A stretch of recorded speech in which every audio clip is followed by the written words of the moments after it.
पहला चैप्टर है आपका परिमेय संख्या। 8वीं का पहला चैप्टर क्या है? परिमेय संख्या है। तो परिमेय संख्या होती क्या है, कहते कैसे है? परिमेय संख्या वो संख्या कहलाती है जिन्हें हम क्या कर सकते हैं, p बटा q के रूप में लिख सकते हैं। p बटा q का मतलब होता है कि जिन्हें हम भिन्न के रूप में लिख सकते हैं, जैसे p बटा q। ये जो q होता है ये कभी भी आपका जीरो नहीं होता है। ये क्या होता है? q कभी बराबर जीरो के नहीं होगा, ये हमेशा क्या होगा, जीरो के आपसे कटा हो, यानी कि जीरो के बराबर नहीं होता है। इसका मतलब होता है बराबर नहीं है। यदि आप बराबर को क्या करते हैं, ऐसा काट देते हैं, तो इसका मतलब होता है ये बराबर नहीं है। इस प्रकार से आपका जो q है वो क्या होता है, जीरो के बराबर नहीं होता है। अब आपका जो ये होता है p बटा q, यानी ऐसी संख्याएं जिन्हें हम p बटे q के रूप में लिख सकते हैं, जहां p और q क्या है, पूर्णांक। अब आ गया है आपके सामने एक शब्द पूर्णांक। अब पूर्णांक क्या कहलाता है? तो पूर्णांक वह संख्या है जो सभी धनात्मक एवं सभी ऋणात्मक, धनात्मक यानी कि आपकी 1 से प्लस की 1 से स्टार्ट होके कहां तक जाए, अनंत तक, जिसकी कोई सीमा नहीं है। कहां तक? 1 से स्टार्ट हुई तो कहां तक गई, अनंत तक गई, जिसकी कोई सीमा नहीं है। और सभी माइनस की संख्या यानी कि -1 से स्टार्ट होके वो अनंत तक जाने वाली सभी संख्याएं, यानी कह सकते हैं सभी धनात्मक संख्या एवं सभी ऋणात्मक संख्याएं आपके क्या कहलाती हैं, पूर्णांक संख्याएं कहलाती हैं।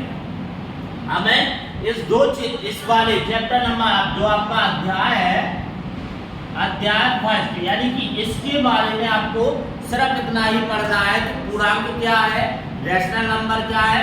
रैशनल नंबर जो पहले की बुक थी आपकी 2023 के 2324 के पहले वाली, उसमें जो बुक है उसमें थी आपकी चैप्टर, कम से कम इस 1 चैप्टर में 3 या 4 एक्सरसाइजें थी। लेकिन अब आपकी ओनली 1 एक्सरसाइज बची हुई है, 1 एक ही प्रश्नावली है, और जिसमें सिर्फ 3 क्वेश्चन है और 2-3 आपके एग्जाम्पल है, 3 उदाहरण बचे हैं, 3 क्वेश्चन बचे हैं, जिनमें हमें सिर्फ उनकी प्रॉपर्टी का यूज करना है, यानी कि इसमें कौन सी आपको प्रॉपर्टी का यूज हुआ है वो आपको बताना है। तो परिमेय संख्या क्या कहलाती है, जिन्हें हम p बटे q के रूप में लिख सकते हैं, और जहां पर q नॉट इक्वल यानी कि q क्या होता है, जीरो के बराबर नहीं होता है, परिमेय संख्या कहलाती है। पूर्णांक क्या कहलाते हैं? ऐसी सभी संख्याएं जो क्या होती है, सभी धनात्मक संख्याएं एवं सभी ऋणात्मक संख्याएं क्या कहलाती हैं, आपकी पूर्णांक संख्याएं कहलाती हैं। जैसे ऋणात्मक संख्याओं के बारे में कहा जाए तो ऋणात्मक संख्याएं आपकी ये लिखी हुई है, और धनात्मक संख्याओं की बात की जाए तो धनात्मक संख्याएं आपकी ये लिखी है, यानी प्लस की 1 2 3 4 5 6 7 8 9 10, ये वाली जो संख्या है वो सभी क्या है, आपकी धनात्मक संख्या। और -1 -2 -3 -4 ये सभी क्या है, आपकी ऋणात्मक संख्या है। तो अब आता है आपका एग्जाम्पल नंबर 5, जिसमें आपको क्या करना है, हल करना है, इसको सॉल्व करना है। इसमें लिखा है कि सॉल्व कीजिए।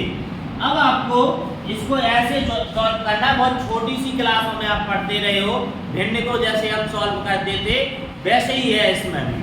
इसमें थोड़ा सा आपको बोर्ड मास का प्रयोग करना चाहिए होगा। बोर्ड मास नाम आ गया है, बोर्ड मास। बोर्ड मास का मतलब क्या होता है, BODNAS, बोर्ड मास। इसका मतलब होता है B से बनता है ब्रैकेट, और ब्रैकेट को बोलते हैं हम कोष्ठक।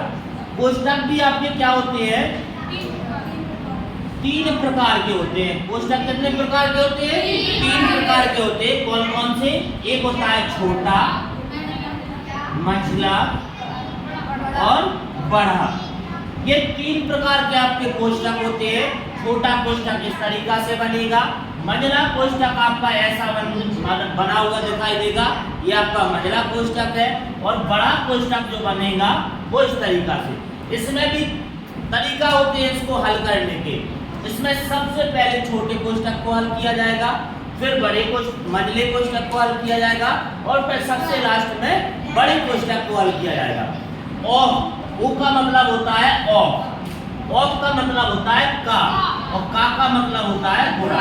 तीन तरीका से बनेगा। ओ से बना ऑफ से बना का, और का से बना गुणा। अब इस तरीका से, यानी पहले अपने कोष्टक को हल करना है, उसके बाद हमें यदि ऑफ या का लिखा हुआ है तो उसको हल करना है। डी से बनता है आपका डिवाइड। क्या बनता है? डिवाइड, और डिवाइड मीन्स होता है भाग।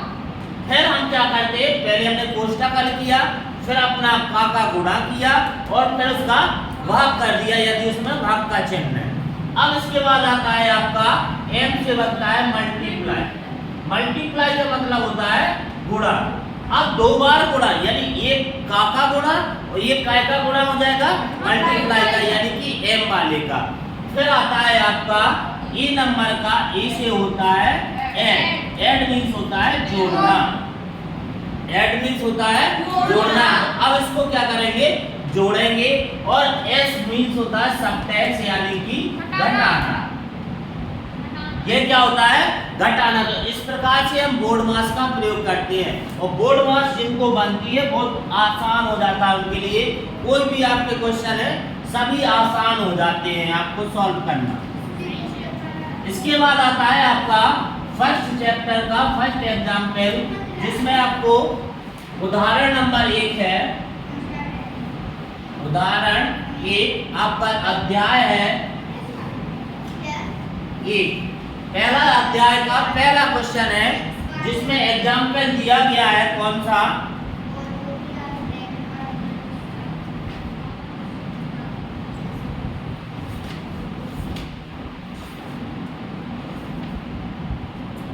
उदाहरण है 3/7 प्लस कोष्टक में माइनस के 6/11, 3/7 प्लस 6/11 प्लस माइनस के 8/21 और प्लस 5/22 ये है। तो अब इसमें देखो, हमने बोर्ड मास अभी आपको समझाया था। तो बोर्ड मास में हमने बोला था सबसे पहले किसको करेंगे? ब्रैकेट, यानी कि ब्रैकेट मतलब कोष्टक को हल करेंगे। अब इसमें देखो, एक कोष्टक के बाहर प्लस का चिन्ह है, कोष्टक में माइनस का चिन्ह है। इसमें भी देखो प्लस का चिन्ह है, इसमें माइनस का चिन्ह है। तो क्या होता है? 3/7 प्लस और माइनस का गुणा होता है तो क्या आ जाता है? माइनस। तो माइनस के 6/11 हो जाएगा, प्लस माइनस का गुणा होगा तो क्या आ जाएगा? माइनस। तो 8/21 हो जाएगा। तो यहाँ पे प्लस के प्लस होगा तो कितना आ जाएगा? 5/22। अब हमारे पास नीचे अब भिन्न बन गई है। देखो ये सभी की सभी क्या है? भिन्न के रूप में है। तो अब इस भिन्न को सॉल्व करने के लिए, हल करने के लिए इन नीचे की संख्याओं का, यानी भिन्न में क्या क्या होता है हमारा? भिन्न में होता है दो चीजें, अंश और हर। तो कोई भी भिन्न को हल करने के लिए जो हर होता है उन सभी संख्याओं का हम क्या कर लेते हैं?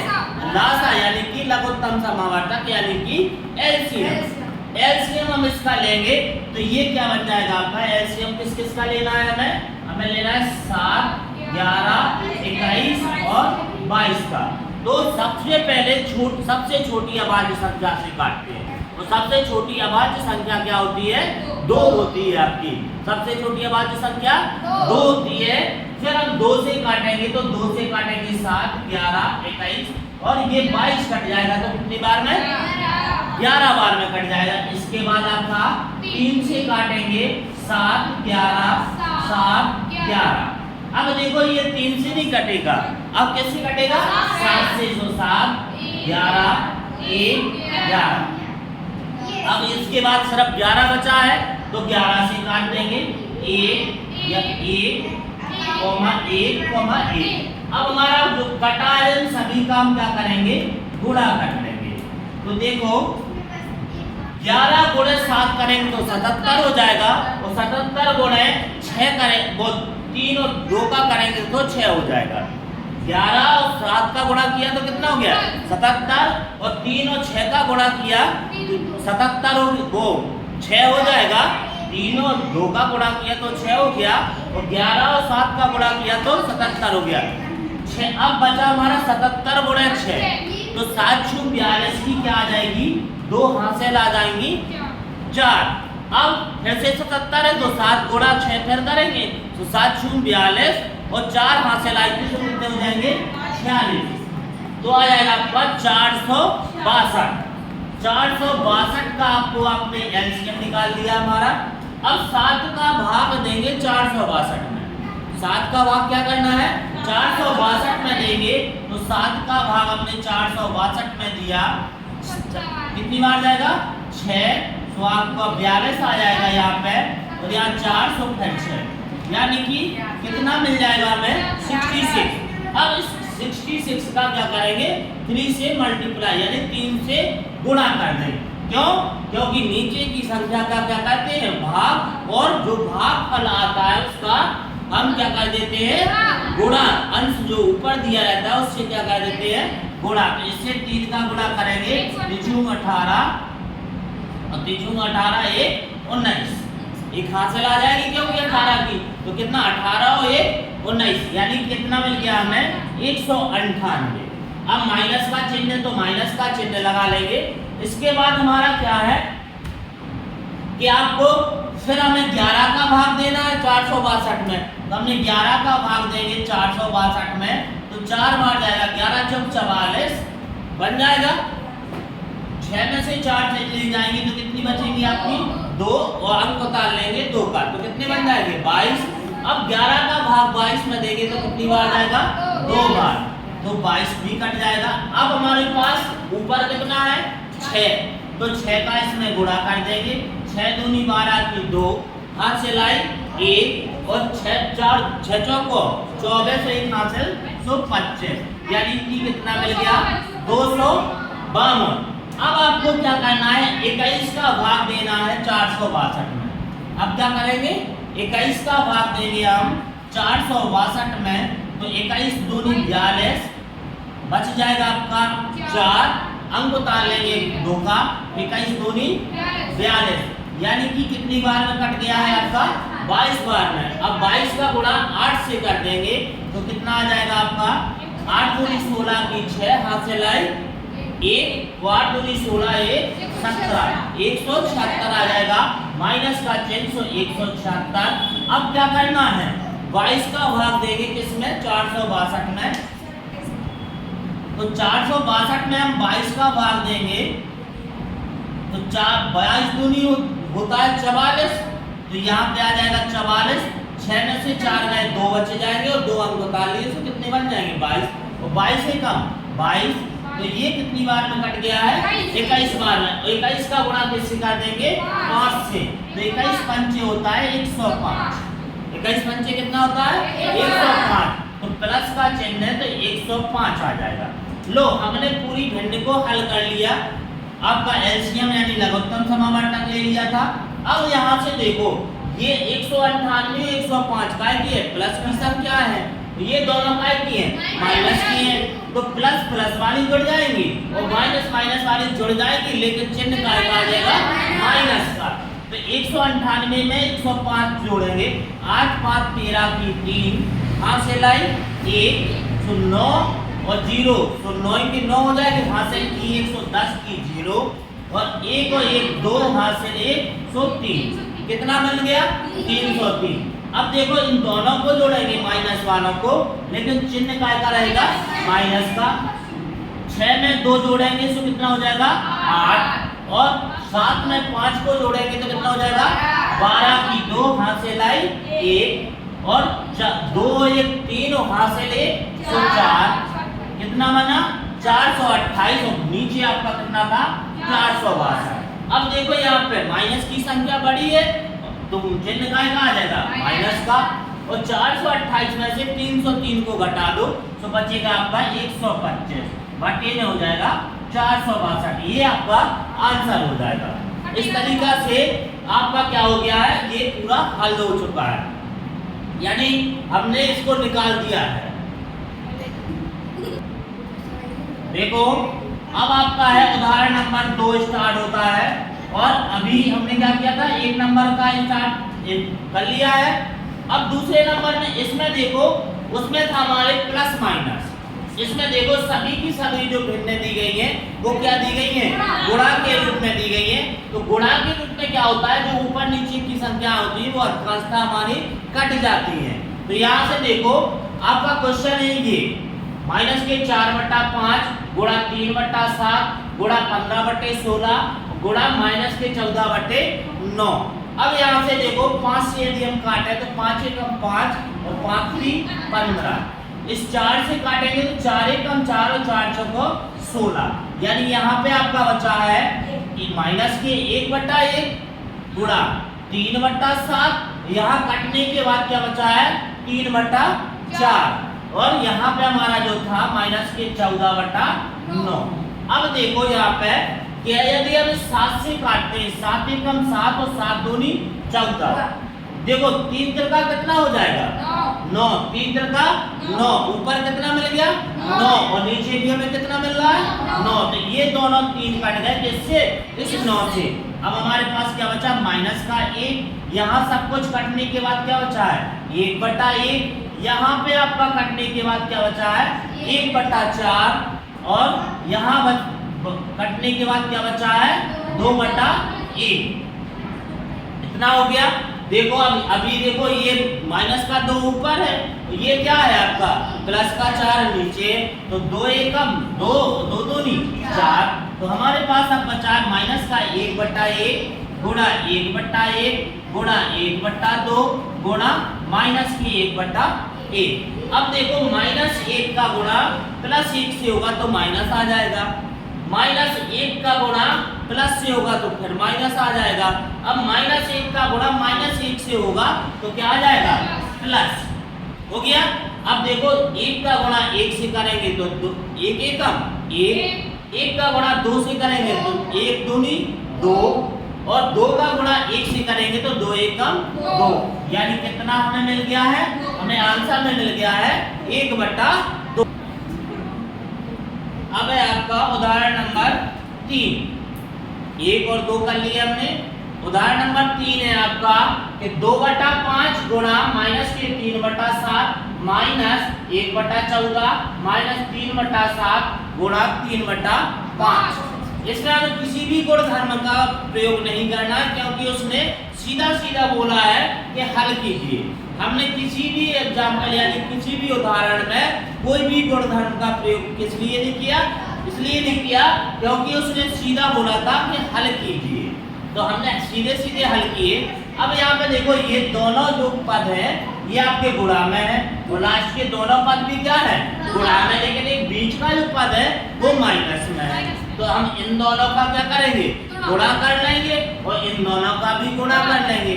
तो देखो माइनस के 2 और 6 का वो माइनस 3 और 2 का गुणा होगा तो कितना हो जाएगा माइनस के 6 आ जाएगा। 3 दूनी 6 और माइनस का तो माइनस का और 7 बना 35 माइनस के 1/14 है तो माइनस के 1/14 हो गया। इसके बाद है कि आपका माइनस के 9 माइनस के 3/3 तो कितना हो जाएगा माइनस के 9 और 7 बना 35। देखो अब यहाँ पे हमारे जो 5 अंक का था वो कितने अंकों में बचा है सिर्फ 3 अंकों में। तो हमने बताया था आपको कि सबसे पहले हमें क्या करना है भिन्न के रूप में यदि मिल जाए तो हमें क्या करना है नीचे की संख्याओं का एलसीएम यानी लघुत्तम समावर्तक निकालना।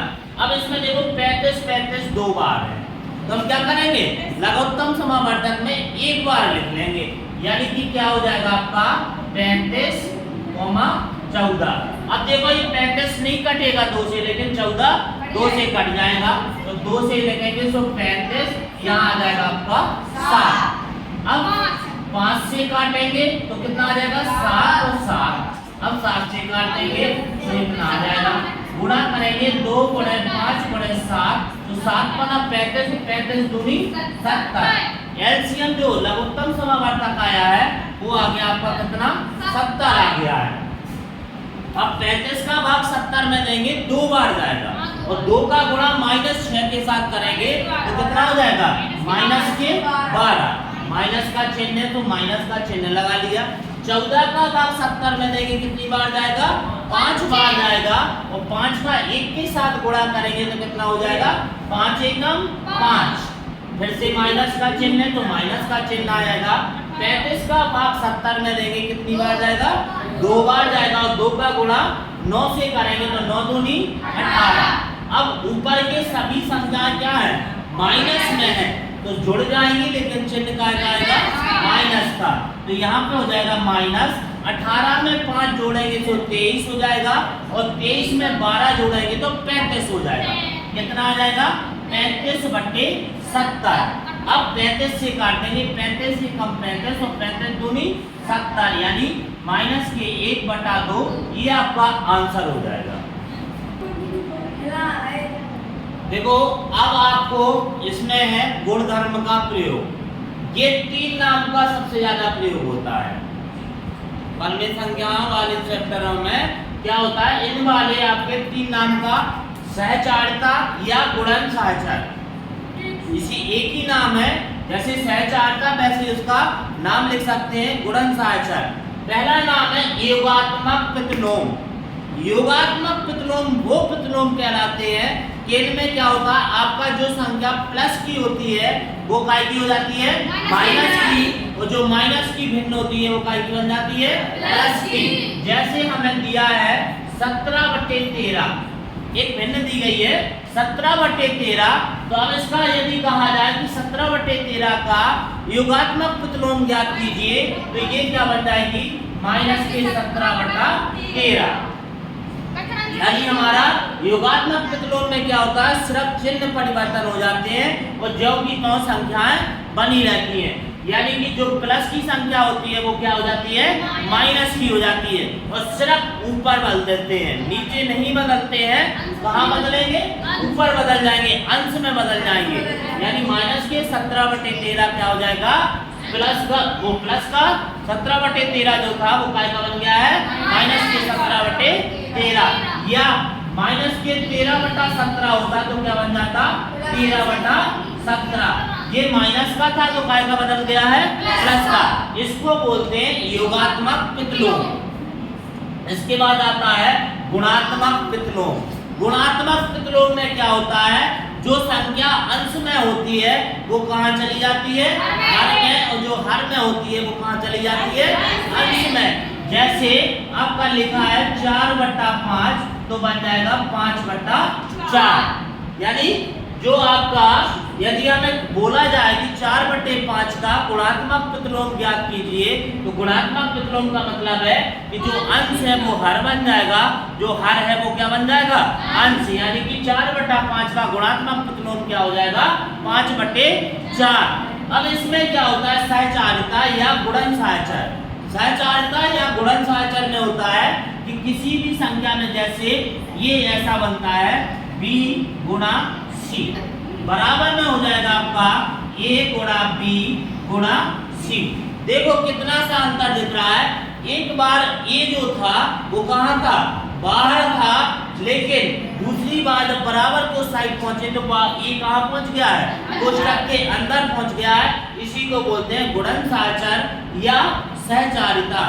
ठीक है अब ये रहता है। इसके बाद आपको आप पढ़ेंगे तो क्रम विनिमेयता भी होती है। क्रम विनिमेयता में क्या होता है कि क्रम में रहता है। जैसे आपका क्रम विनिमेयता पहले इसको नोट कर लो फिर उसके बाद आगे बताते हैं क्रम विनिमेयता क्या होती है।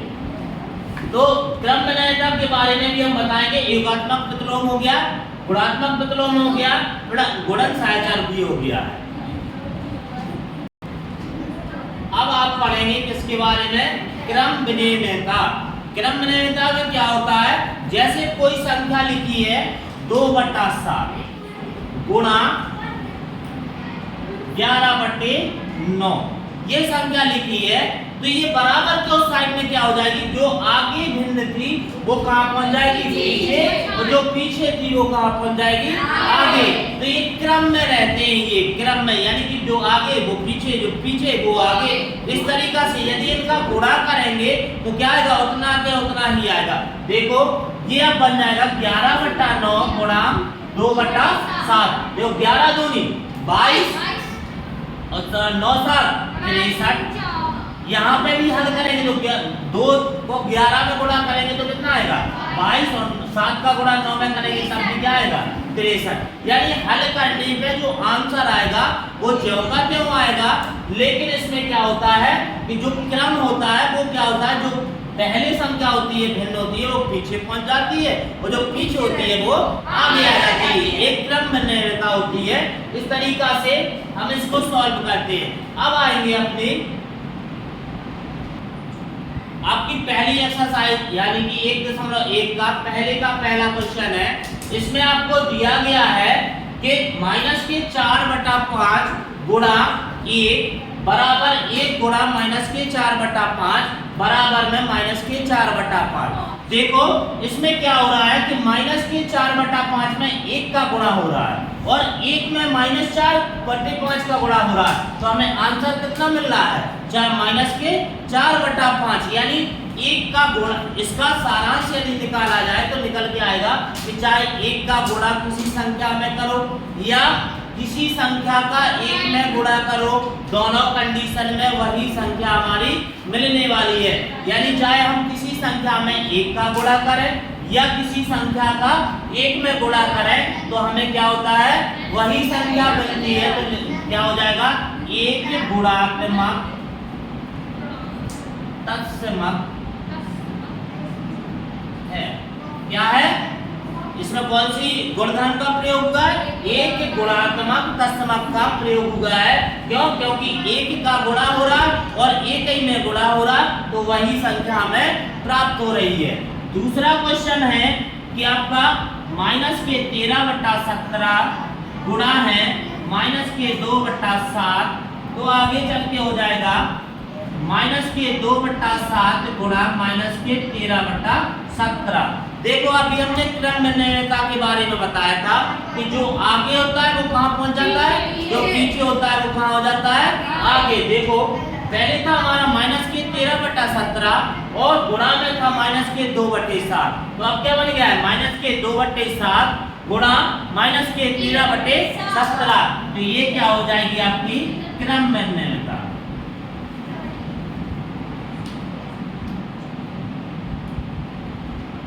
दूसरा गुण इस वाले में जो गुणधर्म लगेगा वो क्या लग जाएगा क्रम भिन्नता। और तीसरे में है कि आपका दिया है कितना -19/29 गुणा है 29/-19 बराबर 1। ये आपका तीसरा क्वेश्चन है। देखो जो अंश था वो क्या बन गया है, जो हर था वो क्या बन गया है अंश, तो क्या बन गया ये कौन सा प्रतिलोम कहलाएगा गुणात्मक प्रतिलोम। कौन सा बन गया है गुणात्मक प्रतिलोम, तो गुणात्मक प्रतिलोम हो जाएगा। और चौथा लास्ट क्वेश्चन है आपका, यानी कि चौथे का यानी आपका दूसरा क्वेश्चन है कह रहा है बताइए कौन से गुणधर्म की सहायता से आप 1/3 यानी क्वेश्चन नंबर 2 है कि 1/3 गुणा 6 गुणा 4/3 बराबर को का मतलब गुणा, तो 1/3 गुणा 6 गुणा 4/3। तो इसको देखो पहले हमारा 1/3 यानी a गुणा b गुणा c बराबर b a गुणा b और गुणा में c। देखो पहले ये कहाँ था बाहर था, लेकिन दूसरी कंडीशन में ये कहाँ हो गया है अंदर, और c कहाँ पहुंच गया है बाहर।